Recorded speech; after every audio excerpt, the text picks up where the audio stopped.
This is Idiot with a Library Card. And on this episode, I'm going to be talking about the 2022 novel Old Country by Matt and Harrison Quarry. So this show is going to be in 3 parts. First, I want to talk about how this book came to be, as it's an interesting story and it informs the structure of the book for good and bad.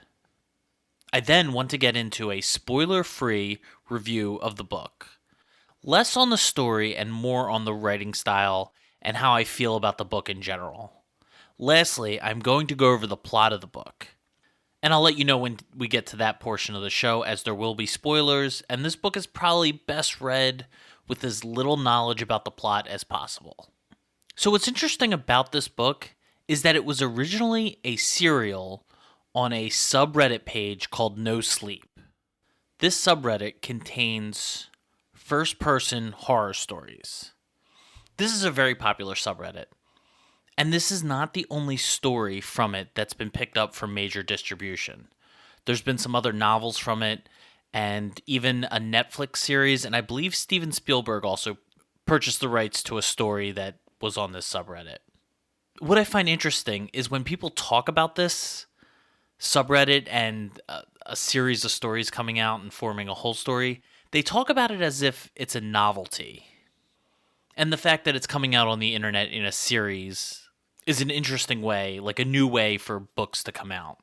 But this is only kind of half new, as a lot of novels that came out in the 1800s came out as serials. All of Charles Dickens' novels came out as serials.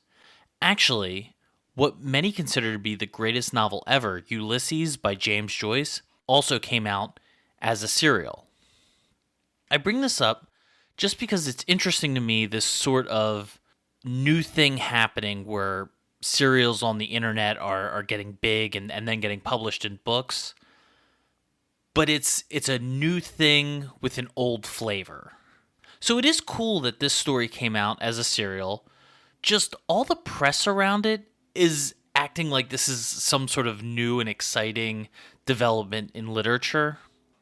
So I just wanted to cover it. I thought it was interesting, and kind of the coverage when I was researching the book. I saw a lot of like, look at this new exciting thing, but it really is something that's been going on basically since novels as a concept have existed. So the story started as a story called My Wife and I Bought a Ranch. It was posted in 6 parts on the r/no sleep. That's, if you're familiar with Reddit, that's kind of how the subreddits look. And the story sets up nicely to be broken up into episodes.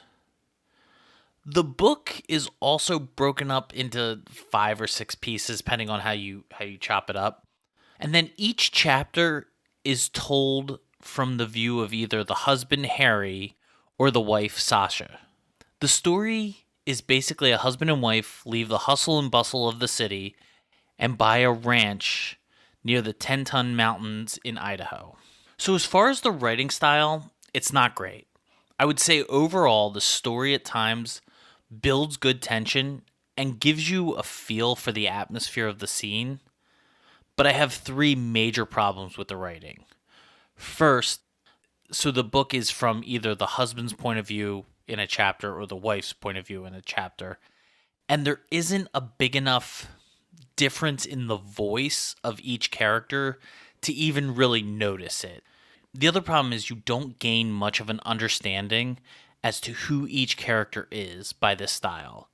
And you think that this type of first-person back-and-forth writing would give you a better perspective as to who each character is, but actually it sort of melds them together and makes them feel like one character.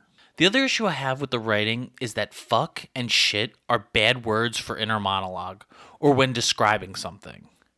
I understand that you kind of want to build your character, and this is the way your characters talk, but it hurts the story. It actually, since both of them use fucking shit constantly, again, with the 2 different voices, like you'd be okay if one of them, had a real foul mouth and that was kind of their characteristic and the other one didn't, but it doesn't work that way. It's just, it tries to convey some sort of emotion or tries to give you more depth of the character, but it does the exact opposite. It makes your characters more shallow, and they're bad descriptive words.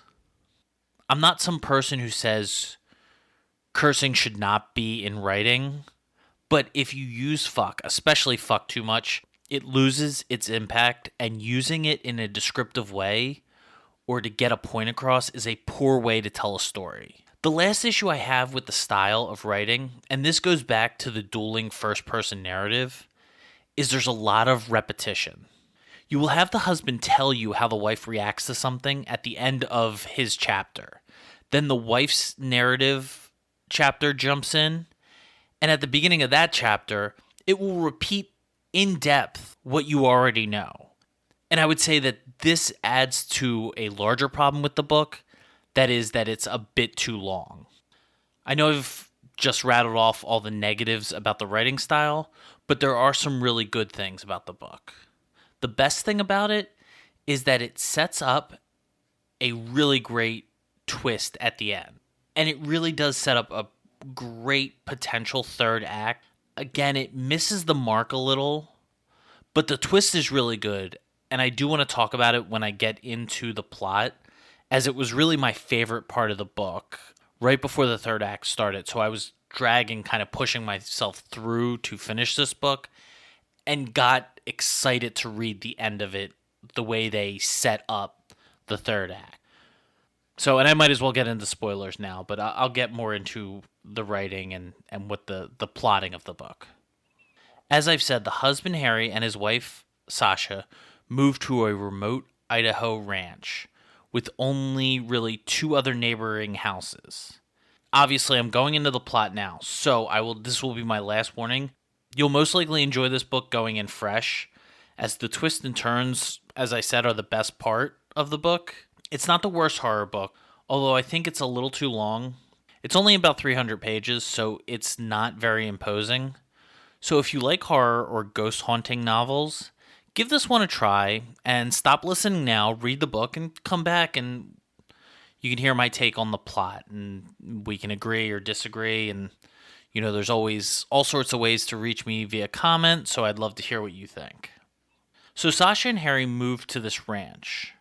They have an older couple that lives next door, and it's a big ranch, so next door is like half a mile away. They seem nice enough, this older couple.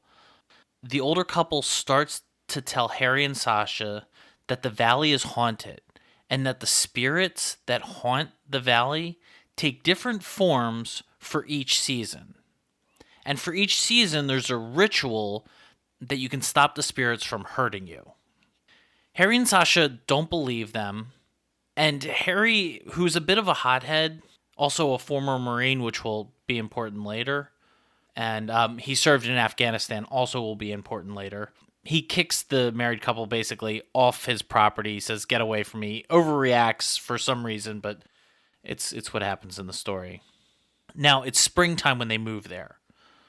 So what happens in the spring, how the spirit manifests in the spring, is it's an orb of light in a pond that they have on their property. What they're to do to stop the spirit from attacking them is to set a small fire, and then the orb of light will disappear from the pond. So they see the orb of light in the pond. They're skeptical, but they start the fire. Also, they describe how not only do they see the orb of light, but the spirit sort of manifests itself as a feeling of like dread. And when they light the fire, they go check the pond, and the light disappears. And after it disappears, the big thing that proves to them that the ghost or spirit is real is this like euphoric relief they feel when the light disappears out of the pond. After this point, they're also on board with, yes, the spirit is real, and this older couple wasn't messing with us or trying to trick us, and now they're kind of asking the older couple all these questions, and Sasha and Harry and that older neighborly couple get very close now.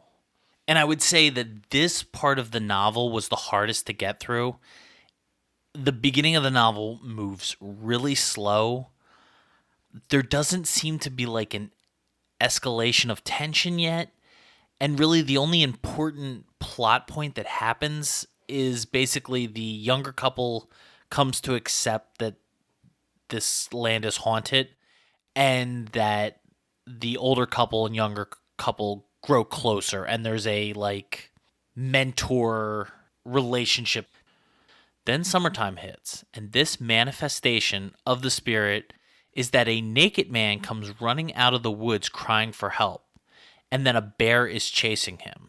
And the bear will catch up with him eventually and maws him to death, then drags him into the woods. The rule for this one is to not help the man. If he gets to you, he will attack you. Although this never happens, but some interesting things do. The naked man can't get past barriers that are like chest to stomach high. So you just need to get behind like a fence. And the old couple suggests shooting the man and then just letting the bear drag the dead man away. So the first time the man shows up, Harry is alone on the ranch, and he tries to get the man to like acknowledge or get him to tell Harry what his name is or something that would make him seem more human, and then he would have helped him with the bear. He acts very robotic and strange, so the bear ends up like he's screaming for help, but he doesn't answer any of Harry's questions or really like engages with Harry. He just keeps calling for help. Then the bear gets him, and Harry watches as the man gets mauled. So the next time the man comes running out of the woods, and again, he's a naked man, and the naked man is described as like play acting. Like there's something behind his screaming and crying for help. Like he is trying to trick someone, which I guess he is, but you don't really get any sort of information what the man would do if he got to someone. No one ever sees that or talks about it. But basically, Harry has some space between the bear hasn't gotten the man is kind of close to a fence but can't get past it. So what he does is he basically mocks the spirit and says that I have taken this land from you, it's my land now. The man actually stops screaming, kind of reacts, looks at Harry, smiles a little bit, and then the bear gets him. Then the last time the man appears, Harry shoots the bear. He's protected from the man, like he's behind a barrier, but he wants to see what happens if, let's see what happens if I kill the bear. The naked man then like stops screaming and smiles, and there's something like evil in his attitude, and Harry starts to feel like sick and shaky, like he can't do anything, like he's about to try to shoot the man, but like he can't stop shaking. And by the way, I guess I should have mentioned this. There's kind of like a third animal character that comes with them, and it's their dog Dash. And he saves the day this time as he runs to the man, like unprovoked, and tears the man apart, killing him. This part of the book is definitely better than the beginning, and you can feel the story starting to move at a normal pace. And it also feels like this section is not just like a one-off section to tell a creepy story. This section of the book, the story actually really starts to progress. You learn that the couple cannot leave the farm for good. They can go on trips and like leave for business meetings or whatever, but they have to mean to come back to the ranch. Like the spirit knows the difference. It's fine. It's not as dumb as it sounds, but basically they can't move away, but they can like go on vacation. She earlier on in the story goes on like a business trip, so they can leave the property, but they can't like mean to move away. Like I guess if the property transfers, I guess the spirit is also at the courthouse, making sure that they still own the property. It's a little hinky how they kind of describe it. Basically, they fill in the gap of, well, like how long could they leave? There's a lot of questions like that. Like, could they leave for 3 years and come back if they mean to come back? Basically, the spirit knows if you mean to come back or not if you leave, like the family that lived there before Harry and Sasha moved. They left and they died like of weird natural causes. Like one got struck by lightning and then a tree fell on another one. It's just the spirit will then come and get you. So they're stuck there. And this goes into that they were debating whether to have children or not. And now they feel like they can have children because they wouldn't want to subject their children to have to live on that ranch forever and have no choice about what they do for their lives. But also in this part, we find out that Sasha is preggers and the stakes raise again. So I would say this summertime part is pretty good. The fall manifestation is explained as basically a scarecrow ends up on your porch and you have to take it away from your house and burn it. It will come to life in like little bursts, like scream or arch its back or like struggle a little bit and like ask you not to burn it. Harry ends up burning the first two. And they mention to the neighbor couple, and this kind of gets to this theme, that they don't feel like the dread leave like they did with when the naked man dies and is carried away.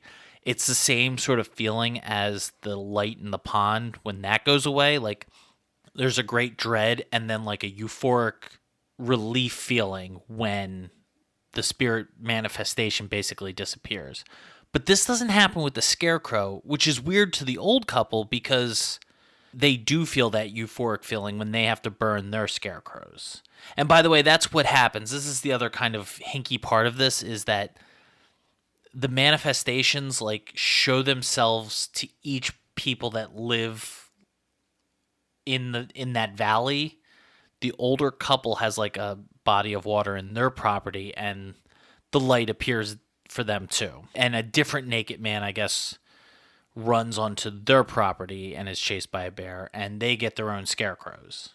The older couple is like, well, the next time a scarecrow comes, call us and the husband will come over and he'll help Harry and we'll see what's going on. The last scarecrow comes and they call the older couple. The older husband comes over to see what's going on and if he notices anything different. And for whatever reason, the scarecrows are usually very light and easy to move. This scarecrow is incredibly hard to move, and it fights and it talks a lot more than the other ones. Then it fully comes to life and chokes and beats up both the old and young man. So that the old man ends up dying from his injuries like a few days later. Harry ends up in bed for like a few days, like unconscious. The scarecrow, right as he's like choking the old man, says to Harry what Harry said to the naked man when he was taunting him. Harry does end up fighting through and lighting and burning that scarecrow, but it's too late. The old man dies a few days later, and the spirit has come and shown Harry that he is not to be trifled with. This part of the novel sounds like the most exciting part thus far, and that last horror action scene is, but this section of the novel as a whole, it really spins its wheels and doesn't really build to anything. I guess it kind of builds to this action horror scene with the scarecrow, but really it takes way too long to get there. After this, the other neighbor, who's like the wise Indian whose family has lived on the land for millennia, he comes and visits the young couple. They've been trying to meet with him for a while, but he's too busy or whatever. And now you're told by the older couple that wintertime is what they consider the spirit's off season. They don't see any manifestation of the spirit. And after the older husband dies, the older wife leaves. I guess to her demise, it doesn't really go into it. But you're under the impression that wintertime there is no spiritual manifestation. But this is not the case. It's just a manifestation not everyone can see, only a few people can see. You find that in the winter, you are haunted by the people you kill. This is really great when you hear it, like how it's presented, that you find out that there is a winter manifestation, and what it is that people you've killed show up as like ghosts or spirits.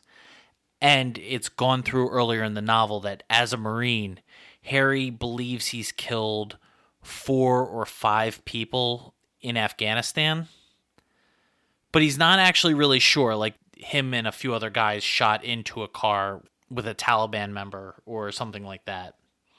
And the ghosts can get violent and they can get into your house. You can stop them, and this is kind of the ritual, by lighting a candle for each ghost and leaving it lit from dusk till dawn. The ghosts appear, they get more powerful. At first, they start kind of like as mindless spirits, kind of just walking around the property. As the weeks go on, they start to become more animated. They start yelling, but only the husband, only Harry can hear them. Sasha doesn't see them or hear them. And again, you would think this would be like an interesting thing to present with the dual narratives of like a ghost where one can see and hear and one can't. But again, it just fails at using this device.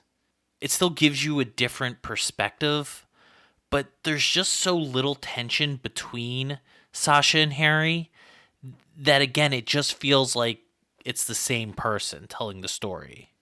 So just to wrap up, there's a really bad snowstorm that's coming as the ghosts are at their most powerful. And the house ends up getting wrecked in like this blizzard, and the candles go out, and so the ghosts like start rushing in and are going to attack them. But Sasha and Harry face the ghosts together, and they have sort of it's like an It or Something Wicked This Way Comes resolution, where the ghosts just only want it to be heard. And so they basically listen and acknowledge the ghosts. And that breaks the spirit cycle. It's a really disappointing ending. And so that's Old Country. Again, I can see people liking this book. It's not awful, but I would say the thing that does the most damage to it is the elements that made it popular as a collection of short stories on Reddit. The dual narrative is clunky and poorly constructed, and actually makes you know the characters less and adds unneeded pages to the story. The episodic feel to the sections of seasons is not bad, but the book feels more like 4 or 5 short stories sewn together than a fully realized novel. I also think this novel could have used more editing. It almost feels like it's a second draft that needed a third draft. The good part of the book is the last part of the book, and although I thought the resolution was kind of stupid and contrived, it was overall well done. They built well to the twist of the ghosts of the people you killed. I don't think I did justice on the kind of satisfying revelation that, okay, there is a manifestation in the winter, and it's this one that they've built to, and it really is like, oh, okay, this last part's going to be pretty interesting, and it, for the most part, was. I would say they built well to it, and I can see if you were reading these short stories, if you read the end of the fall short story, and they sort of led into, there is a winter manifestation, it would be really exciting to have to wait for the next part to come out. Like, it would be neat to wait for that next short story. It would be interesting, and I'm sure people who like this type of story on Reddit, when they read that fall time short story, they were probably pretty excited for the wintertime short story, and it probably really helped get buzz for this collection of short stories and got it to become a novel. The last story, the end of the book, it does deliver. I know I kind of knocked the ending because the resolution isn't great, but the build-up even to the resolution and kind of the action scenes in the last act are a lot of fun and really satisfying and well-built too. So my final thought is I didn't love the novel. I probably liked the style the least, and some parts of the story really drug on. But there were also some really good sections, and it's not a bad read. If you stopped the show and read it, I hope you enjoyed it or got some entertainment out of it. If you listened all the way through, it probably isn't a book worth the read if you know what happens, but I don't know. Check it out. You might still enjoy it. Also, the last thing about this book is it is pretty cool that so many creators are out there and that it's never been easier to get your creations out to be enjoyed. Just like this podcast, I'm a small creator, but it's cool that I've gotten this podcast out and there's a number of people who have listened to it and hopefully enjoyed it. So if you have enjoyed this podcast, please like, subscribe, and comment wherever you get your podcasts. And I can't wait to do another episode for my masses.